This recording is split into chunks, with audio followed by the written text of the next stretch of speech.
Hello viewers. So, now let us go ahead with this subject of gravitational waves, which is nothing but we can say it is sound of gravity. We discussed that how special relativity forbids anything to move faster than the speed of light, and therefore, we can say that since general relativity is a theory of gravity that is consistent with special relativity, it also should say no gravitational effects should propagate faster than the speed of light. So, imagine that you have a very massive object and there is another lighter object which is going around in an elliptical orbit around the massive object. So, supposing I am standing here, what do I see?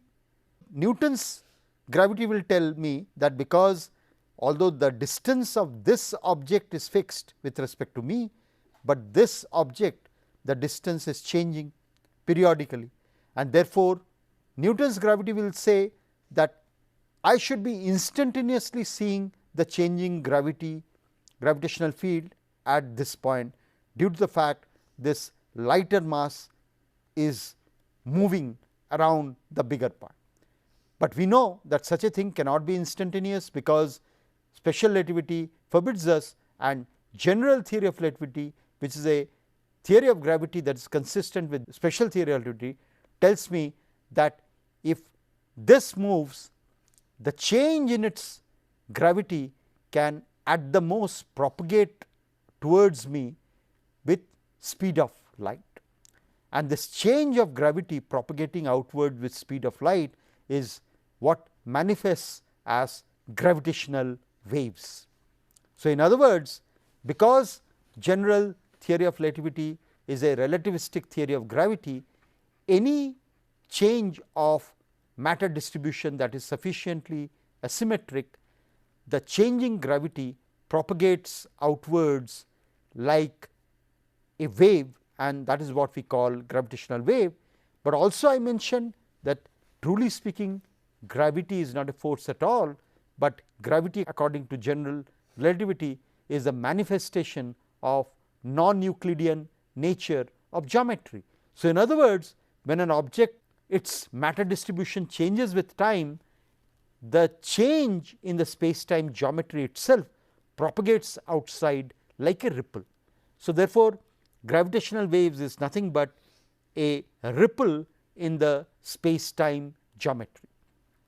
So, imagine that if you had two masses, both had identical mass m, one mass was having a charge q and the other charge minus q, and let us say we connect these two masses by a spring.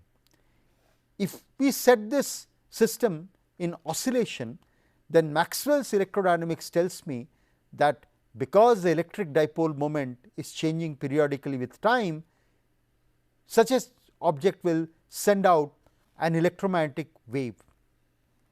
But Einstein's general relativity also tells me that because these carry masses and the change in mass is asymmetric, there is no spherical symmetry, and therefore, as the mass distribution changes because of the oscillation, it sends out a changing gravitational field, which is called gravitational wave. Or another way of looking at it is the geometry of the space time itself will be changing, but that the change will be moving out in the form of a wave.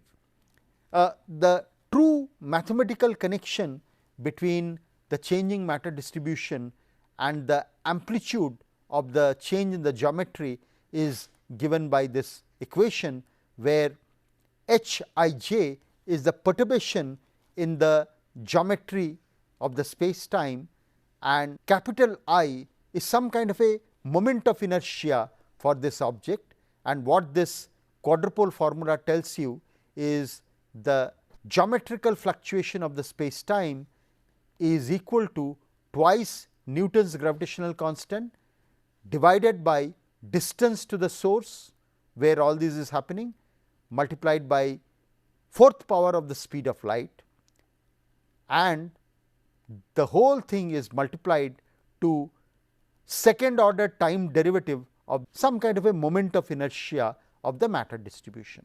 That means the matter must change with time, because there are these two derivatives with respect to time. Only then it will cause ripples in the space time geometry. But note one thing, in front of the second derivative of the moment of inertia tensor, there is this factor g divided by distance multiplied by 4th power of c. The value of Newton's constant in CGS unit is only 6.67 into 10 to the power minus 8, while speed of light in CGS unit is 3 into 10 to the power 10 centimeters per second, but 4th power is a huge number. The distance to an astrophysical source, this r, is also a huge number, more than tens of light years. So, this number g divided by r into c raised to power 4 is a very, very tiny number. No matter how big is the mass, this entire quantity is expected to be very, very tiny, and that is precisely the reason why it took 100 years to measure this gravitational wave amplitude Hij. Although it was predicted 100 years back, but this number is very, very tiny. To give an example, supposing there is a supernova, which is a exploding star which goes off around 10,000 or 30,000 light years away from Earth.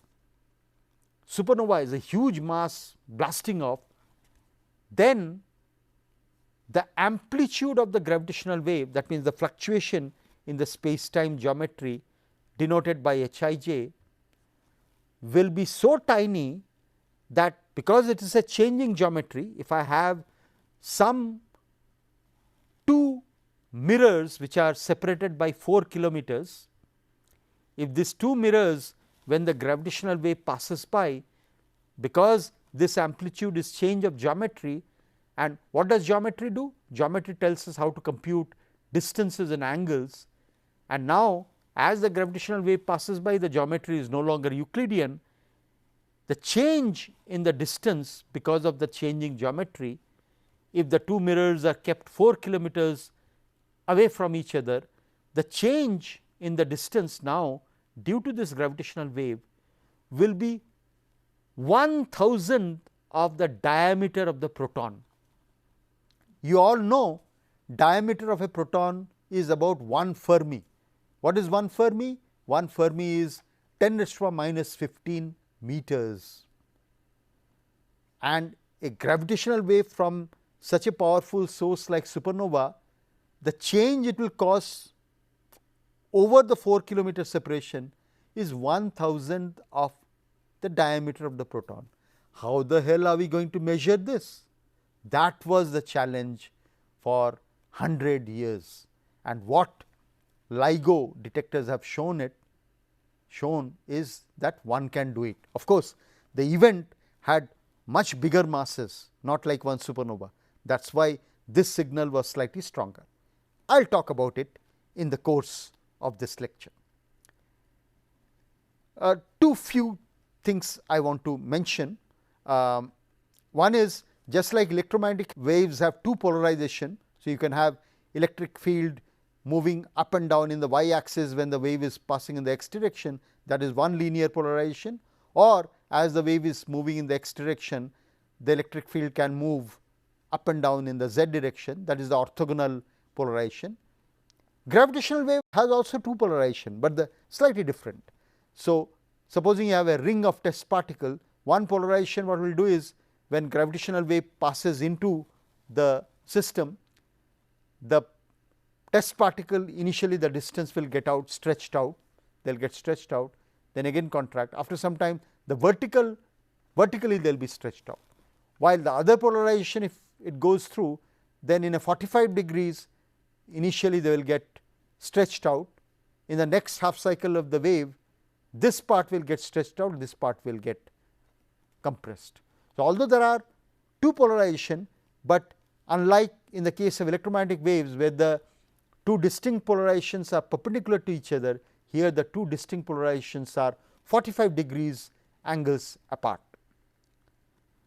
Sources of gravitational wave, as I said, one would be supernova explosion. This is the Crab nebula, which was the Crab stars exploding in 1054 AD. How do we know that? Because Chinese astronomers indeed recorded such a explosion in 1054 AD.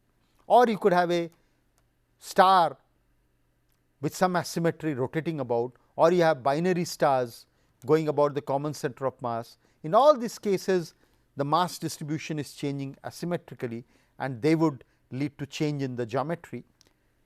Similarly, another very common source which is envisaged is two merging neutron stars.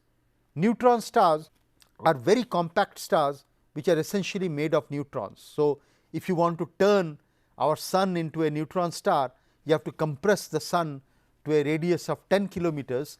Then at such high densities, inverse beta decay will make proton and electron go into neutrons, and neutrinos will escape. So, that a compressed sun to a radius of only 10 kilometers will essentially become neutron rich. And we also know most of the stars, 50% of the stars in our galaxy, they are not single stars, they are binary stars, they are going about the common center of mass. And if you have two such neutron stars going around each other, they will radiate out gravitational waves, but because gravitational waves carry energy, this binary system will lose energy. Because energy is getting lost, the neutron stars, their distance between them keep on shrinking. Because the distance between them keeps on shrinking, they will go faster and faster, and they will keep on emitting more and more gravitational waves. Finally, they merge, and when they touch and merge, intense gamma radiation is emitted, and also gravitational wave. Such gamma radiation are what are believed to power gamma ray bursts. So, we believe that such gamma ray bursts will also be intense source of gravitational wave radiation. Why did I talk about the two neutron stars as a source of gravitational wave? The reason is that in 1974, two astronomers, Taylor and his student Hulse, they discovered two neutron stars which are going around the common center of mass. Neutron stars are visible to us, some of them as pulsars, because the neutron stars, if you have this as a neutron star rotating about this axis, they rotate very fast, but their magnetic field, they are inclined with respect to the rotation axis. So, when the magnetic field lines are changing with respect to me, that means changing magnetic field will give rise to electric field. These electric field will accelerate charged particles, and these charged particles will move along strong magnetic fields, radiating intense radiation, and we will see as pulses of radiation. And Hulse and Taylor, they discovered a binary pulsar where the two pulsars are going around each other, and pulses from one pulsar was visible to the earth. And by noting how the pulses are getting modulated as they move about. Why would they get modulated? Because if to a earth based astronomer this pulsar is rotating, then due to Doppler shift, the period of the pulses will keep on changing. So, by measuring the change in the period of the pulses, you can estimate how the orbit is evolving for the pulsar as it goes around the common center of mass. By monitoring for many years from 1974 onwards, how the period of the pulsar, the orbital period is shrinking, because if they emit gravitational waves, then they will come close by and the orbital period will become smaller and smaller. They found that it is doing exactly what they should do according to Einstein-Landau-Lifshitz formula of radiation of gravitational waves. Einstein, Landau and Lifshitz had worked out a formula by which you could calculate amount of energy carried away by gravitational waves, and Hulse and Taylor found out that these pulsars were coming towards each other because they are losing energy in the form of gravitational waves, and that loss of energy rate exactly matches with the Einstein-Landau-Lifshitz formula.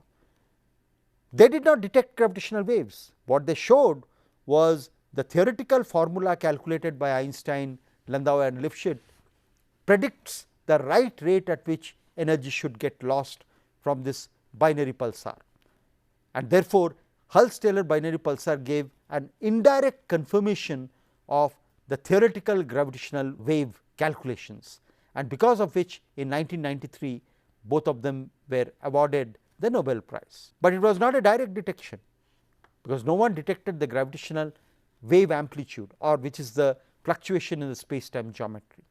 What was detected was recently, that is on 14th September 2015, and that was due to two black holes which are going around by the about their common center of mass. What are black holes? Black holes have a mathematical surface called the event horizon, from which nothing can escape, and therefore, this mathematical surface can never be seen. It is completely black. In other words, if you want to convert sun into black hole, sun has a mass which is 2 into 10 to the power 33 grams, but its present radius is about 7 times 10 to the power 10 centimeters. That means 7 times 10 to the power 5 kilometers. If you want to convert the sun into black hole, it can't naturally become black hole, but if you wish to convert our sun into a black hole, what you have to do is compress the sun to a radius less than 3 kilometers. Then sun will collapse to a single point. That means what? Entire mass 2 into 10 to the power 33 gram will get concentrated a single point. That means density will become infinity. Whenever infinities appear in physics, we call they are singularities. So, black hole is singular solution, because the density at this point is infinite, and general relativity says there the curvature of the space time geometry also becomes infinite. Why did I use the word 3 kilometers?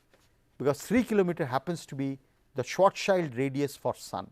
Schwarzschild showed in his solution that if you have a star of mass m, then the corresponding gravitational radius is twice g times mass divided by c square, where j is the Newton's gravitational constant, c is the speed of light.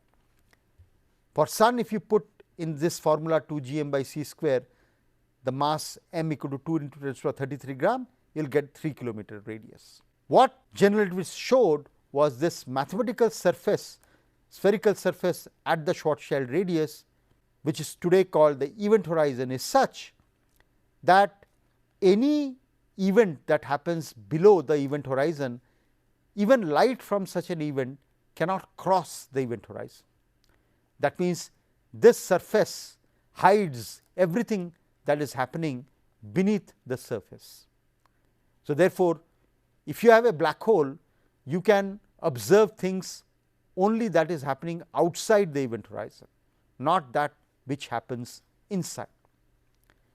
Now, if you have two black holes which are going around a common center of mass, the mass distribution goes on changing in an asymmetric fashion, and therefore, from that gravitational waves will emanate, ripples of the space time geometry will come out of it, and if you have powerful detectors, then you should be able to observe it.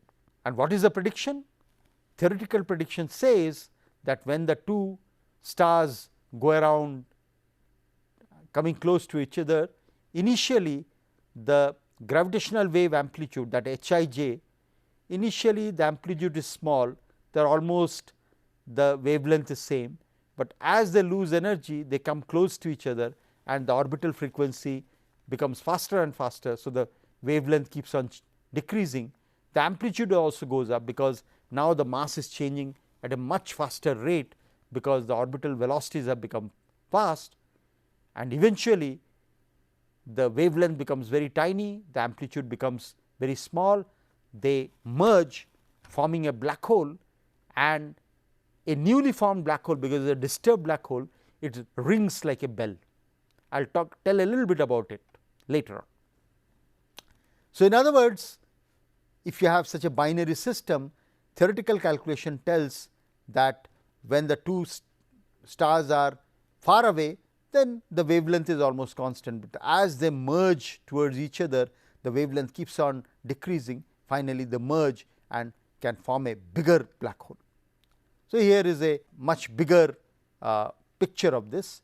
So, initially when the two stars were far apart, the wavelength did not change much, but when they came close by, the wavelength kept on decreasing, very small, it becomes, the amplitude becomes very high, formed a big black hole, and there is a ring down.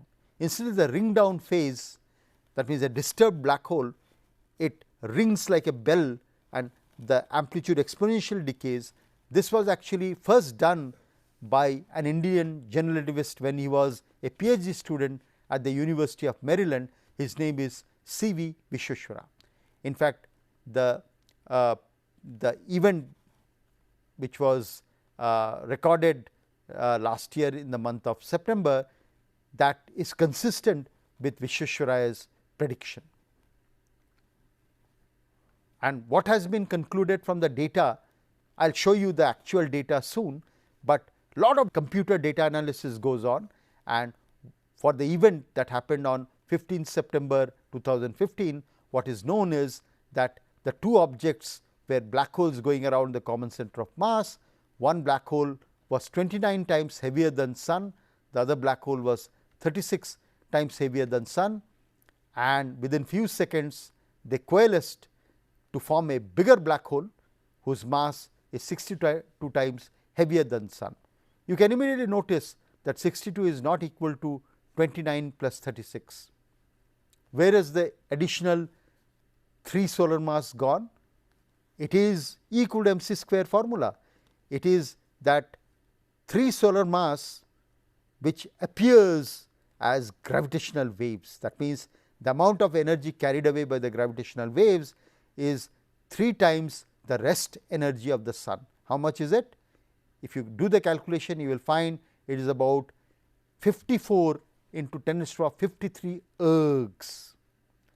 So, in about few seconds, the gravitational wave energy that was released is 54 times 10 to the 53 ergs, and that sort of outshone all powerful sources in the universe, and this is the actual data. So, there were 2 detectors, 2 laser interferometer detectors, one at Hanford in Washington, the other at Livingston in Louisiana, and Louisiana first detected the so called chirp signal, but you can see it is highly noisy, not that beautiful theoretical curve, and 7 milliseconds later the Hanford detector saw it. Why a delay? I will talk about it more. Do a computer data analysis so that you remove the noise, and you find now after removing the noise, the signals are more like the theoretical calculation, and once you remove the noise from these actual observed data, you use the theoretical calculated model, try to extract the parameters, and that extracted parameter tells us one was 29 times heavier than Sun, the other was 36 times heavier than Sun. So, here is the United States of America, and you have the 2 detectors which are separated by about 3000 kilometers, and the detector from the top it looks like this. Here are the 2 arms of the laser interferometer, the other detector has this other 2 arms. As I said, the Louisiana detector first saw the event, and the Hanford, the Washington saw the event 7 milliseconds later. What it means, why should it happen? Because if a gravitational wave comes from a direction, the gravitational wave is almost coming like a plane wave, but if the direction is such that the plane wave first hits the Louisiana detector, then as the wave goes, then it hits the Washington detector, and therefore, there is a time delay. From the time delay you can work out, therefore, the gravitational wave source can be anywhere in a cone, centered cone making an angle 47 degree about this line joining the Hanford detector to the Livingstone detector. This event after the data analysis not only gave the first direct measurement of the gravitational wave amplitude, but for the first time we have almost a direct detection of massive black hole. So, again let me repeat, not only the event corroborated the existence of gravitational wave directly, but it also gave indirect detection of the existence of massive black holes. The reason is the masses 29 times heavier and 36 times heavier object, which are so compact because they came very close to each other from the high frequency or small wavelength. You can say how close they came to each other. That means the two stars must have been very, very compact in size. Such compact and heavy stars cannot exist in any other state but in the form of black holes. Not only that, as I said, it is consistent with the ringing mode of the black hole, perturbed black hole, which was predicted by C.V. Vishweshwara. I did a small calculation to show that these results are also consistent with a theorem proved by Stephen Hawking, which is called the black hole area theorem. According to Hawking's black hole area theorem, what it says is that if you take a black hole with a given event horizon, you can calculate the area of the event horizon. If the Schwarzschild radius is Rs for a spherically symmetric black hole, the event horizon area will be 4 pi Rs square. Then Hawking proved that no matter what you do to the black hole, whether you put in matter or you try to spin it or do whatever, at the level of classical general relativity, you cannot decrease the area of the event horizon. All classical processes can only increase the area of the event horizon. So, I did a calculation with the parameters which was reported in the paper which reported about this black hole, and showed that indeed the two black holes, when they coalesced and form a bigger black hole, the event horizon area of the bigger black hole, remember 3 solar mass was radiated away as gravitational wave. So, the total mass was not sum of the two masses, but the total area of the event horizon of the final black hole mass is bigger than the sum of the event horizon of the initial masses. So, therefore, it is consistent with Hawking's black hole area theorem. The other things that were confirmed is the so called chirp waveform, where I showed that the wavelength keeps on decreasing and the amplitude keeps on going up. Such a waveform is called a chirp because it is like the chirp of a bird, or like if you heard quails cooing, then you know in the beginning the wavelength is longer, the pitch is low, but towards the end the pitch is high. Many birds have that kind of a chirping sound. That is why this waveform is called chirp waveform, and the theoretical form of the chirp was confirmed by this experimental detection. Similarly, I have already mentioned the so called quasi normal mode oscillation of a perturbed black hole, which was predicted in 1970 by Vishweshwara, was also confirmed, and I have also mentioned that the energy, the 3 solar mass carried away by the gravitational wave was so bright that it was 50 times brighter than any other source in the universe that time, and the distance of the source is more than 400 megaparsec, which translates to a distance of about 1.3 billion light years away. Now, in the remaining 5 to 10 minutes, I will quickly summarize what all possible sources we have. We have already seen coalescing binary compact objects giving rise to gravitational wave. Then I have talked about pulsars. If you have a rotating neutron star, and if there is a hill on the rotating neutron star or any asymmetry, then because it is rotating and the asymmetrical rotation will send out periodic gravitational waves. Similarly, you can have a star which collapses when all the nuclear fuel gets exhausted, then the gravitational collapse will cause lot of neutrino emission, which will deposit their energy on the outer envelope of the star, causing a supernova explosion, and that explosion itself is likely to be asymmetric and show huge amount of gravitational wave. As we know, pulsars, this is an actual X-ray image of the crab pulsar. As you can see, the X-ray image itself hints about the rotation, and the pulsars rotate very fast. The crab pulsar, it is going around 360 degrees every 33 millisecond. Most pulsars are much faster rotating. You have also millisecond pulsars. So, with this fast rotation, if there is any asymmetry, it will produce huge amount of periodic gravitational waves. Then all kinds of stellar evolution can produce gravitational wave, like type 1a supernova, where if you have a white dwarf, if another star falls on the white dwarf or any matter falls on the white dwarf, once the mass of the white dwarf becomes greater than Chandrasekhar's critical mass, it has to collapse into a compact object, and then neutrinos released will detonate the star into a supernova, and again gravitational waves will be released.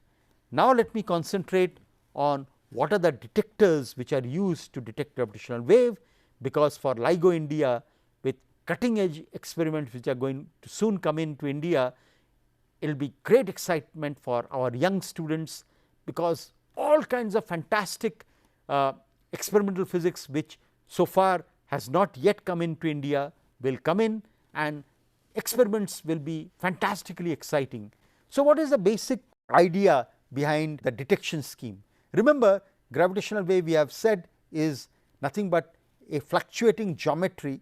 In other words, what does the fluctuating geometry do? Supposing I have a circle of test particles, small particles arranged in a circle, then as I have said that if the gravitational wave crosses this in a perpendicular direction, initially these particles, the distance between them will increase, while these particles, the distance will contract. But after a half cycle, what will happen is that, so they will get stretched out. After a half cycle, these will get stretched out, that means distance will increase, and these will get compressed. If that is the case, now it is very simple.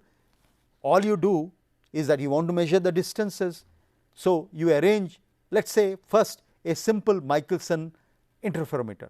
In a Michelson interferometer, what you have is a laser source, you have a beam splitter, you have two mirrors. So, the beam splitter will split the light beam, one will go into this arm, the other will go into the arm, get reflected, then finally they will get combined. Then depending upon the difference in the length of the arm, there will be constructive and destructive interference, and if you have a photodiode like detector here, then you will see fringes. There will be bright fringe where there is constructive interference, dark fringe where there is destructive interference, and so on. So, supposing you want to detect gravitational wave, what you will do is you create a situation, arrange the arm length in such a way that the light beam finally when it comes out here, there is complete destructive interference. So, that means no light beam comes out, there is a dark spot. You might say, what about the conservation of energy? I sent in light, the energy must be conserved, the light has gone out. So, when they combine this part, there is no light, destructive interference, this part complete constructive interference, the light actually goes towards the laser. If you put a mirror here and form a cavity, the laser intrinsic radiation plus this radiation, you can recycle and create a powerful laser, and that is what is done. So, in the absence of gravitational wave, your photodiode is sitting in the dark spot, no current. Okay. Now, when a gravitational wave passes, one arm gets stretched, the other arm gets, in the first cycle, gets compressed. Now, there is a change in the length. So, no longer is a dark spot, there is an oscillation, dark will go to bright to dark to bright to dark. This oscillation, the intensity change will give you the signature of the gravitational wave, because the length is changing. And here is a picture of the LIGO detector, one arm here, the other arm in this direction.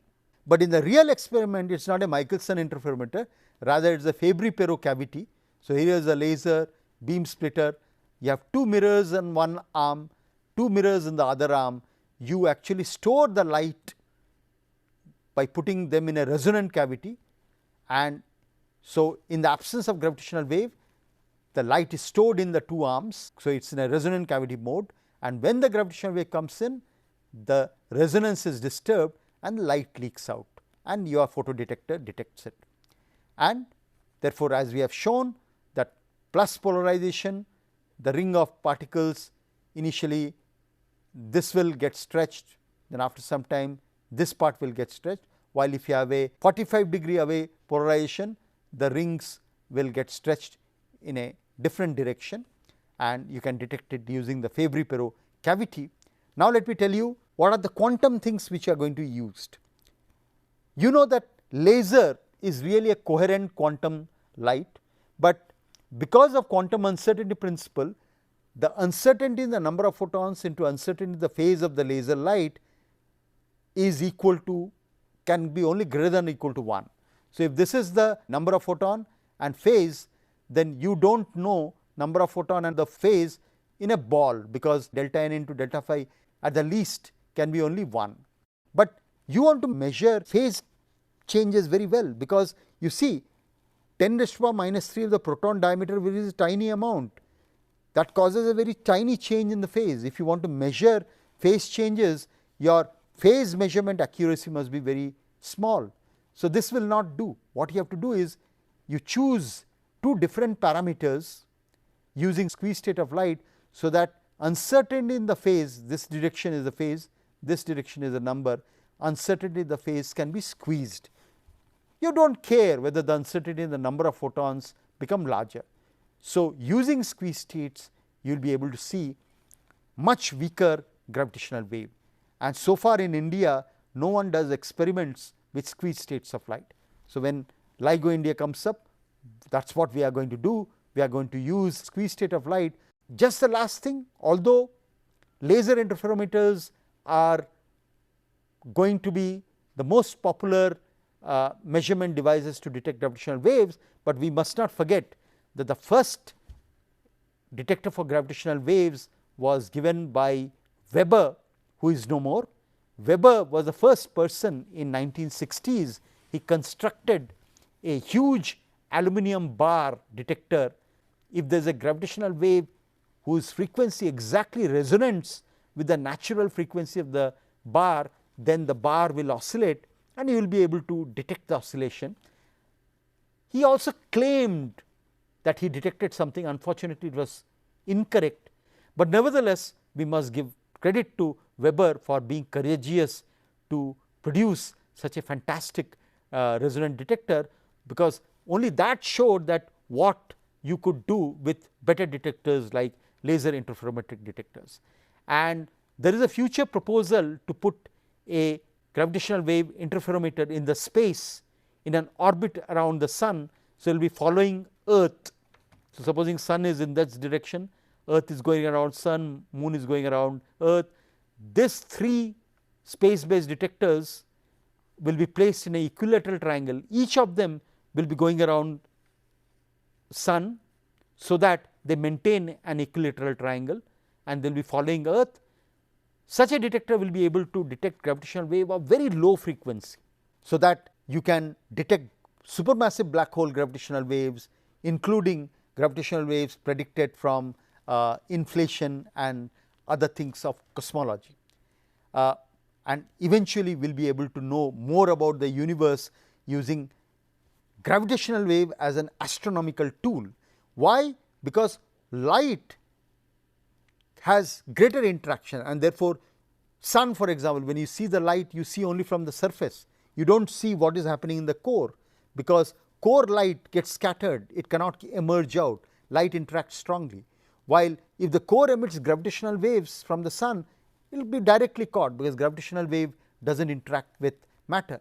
So, in principle, if you have space based gravitational wave detectors during Big Bang, the kind of gravitational wave created during Big Bang due to quantum fluctuation, their wavelength will be stretched due to expansion, and if you have a space based detector, we will be able to detect and we can directly see what are the quantum gravitational signatures of gravitational wave during the Big Bang, and we can answer the questions concerning the epoch when the entire space time and matter themselves were created during the epoch of Big Bang. Ultimately, human brain is the only brain that is capable of understanding the mysteries of nature, although it is made out of the same elements that make the entire universe.